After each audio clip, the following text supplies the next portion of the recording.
Katoliko kundi si Mama Mary. No? So, pangalawa, yung mga rebulto, yung purgatorio, paulit-ulit na dasal, lahat yan. Lahat po yan ay inaral ko. No? At sa awa tulong ng Diyos, napatunayan ko sa muli na sa Biblia, ang lahat ng katuruan ng simbahang Katoliko ay nakasulat dito. Amen? Kapag ang isang protestante ay mag-aral lamang ng tapat sa kanyang sarili, mag-aral lang sa Isaiah, mag-aral ng Biblia, ang ending magiging Katoliko siya. Amen?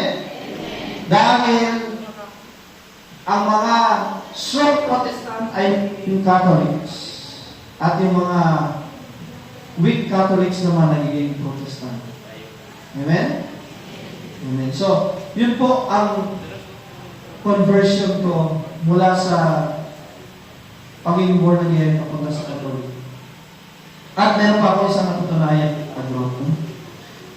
So, nung inaral ko na po yung doktrina ng simbahang Katoliko at nag-decide na po ako na maging Katoliko ako, hindi mo na ako tumanggap ng Holy Eucharist hanggang hindi ko mapatunayan na yun ang tunay na presensya ng Panginoong Diyos. So,